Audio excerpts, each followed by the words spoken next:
the weekend, you're lying on the couch scrolling. The list of things you care about, the text you didn't send, the dreams you want to start, the laundry that's been in the corner on the chair for 3 days now, it's all just getting longer and heavier. You feel paralyzed, almost frozen. This isn't laziness, it's dysregulation. This is one way your nervous system tries to protect you, even when there's no danger in sight. Think of your nervous system like the captain of a ship. She's in charge of navigation, coordination, keeping the whole crew running smoothly. But what happens when the captain gets freaked out by a big wave and starts shouting out conflicting commands?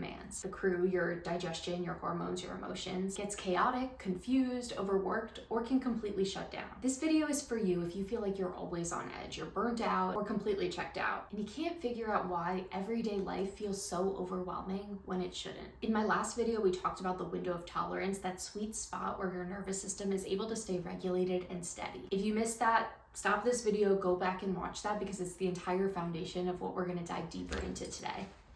Hello.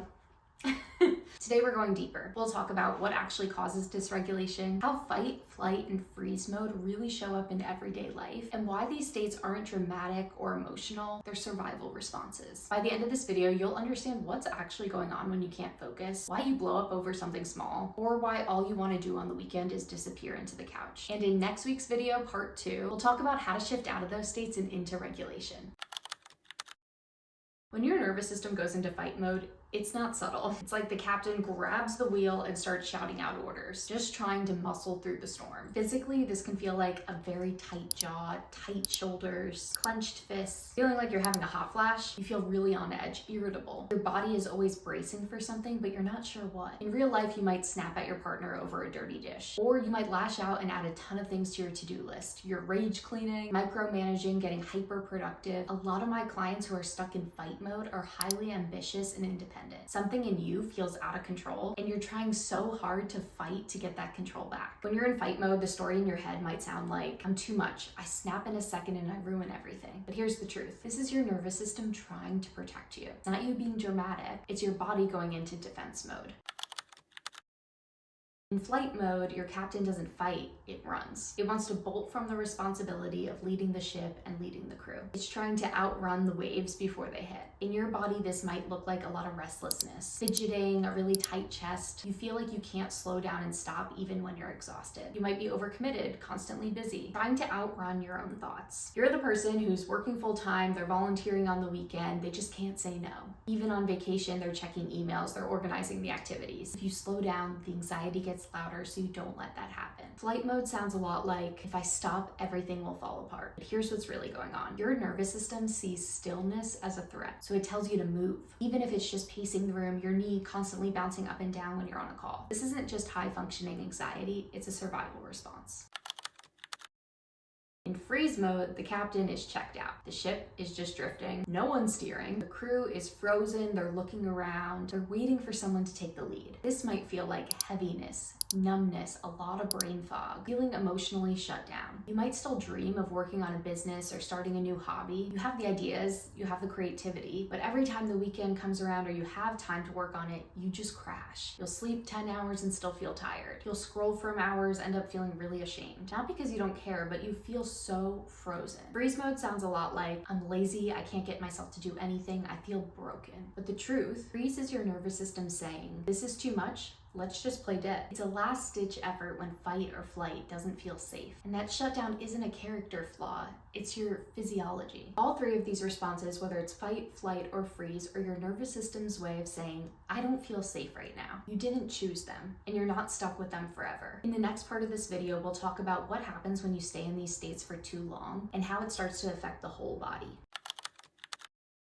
So now you've met the three captains, fight, flight, or freeze, but what happens when one of them is in charge for too long? Think back to our ship metaphor. The nervous system's the captain, right? She's not just yelling at the crew. She's the one sending messages to every department. When she's dysregulated, that ripple effect affects every part of the ship.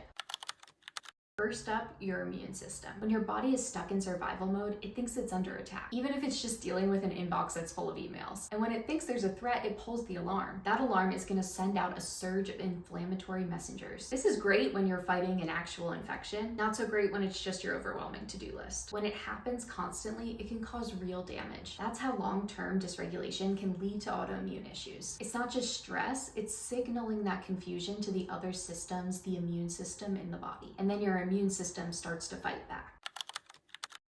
Then there's the digestive system. Ever notice how your stomach can tighten when you feel anxious? That's not in your head. That's your nervous system down-regulating digestion so it can survive the threat. Digestion is not the priority when you are under attack. The vagus nerve, the longest cranial nerve in the body, connects your brain down to your gut. And when your system's dysregulated, your gut really takes a hit. You might get bloated, constipated, or constantly run to the bathroom after every meal. It's not just IBS, it's a nervous system issue. And finally, your hormones. Chronic stress doesn't just make you feel anxious, it messes with your hormone communication system too. The HPA axis, think of this like your body's stress headquarters, starts pumping out cortisol on a loop. This means you could struggle with mood swings, fatigue, irregular cycles, blood sugar crashes, even sleep issues. You can't regulate your hormones without regulating your nervous system first. Your nervous system isn't separated from the other systems in the body. It's the control center. When it's overwhelmed, every system is going to pay a price. If you've ever felt like nothing is working, no diet, no supplement, no mindset hack, it might be because you're trying to fix the crew when you really need to support the captain.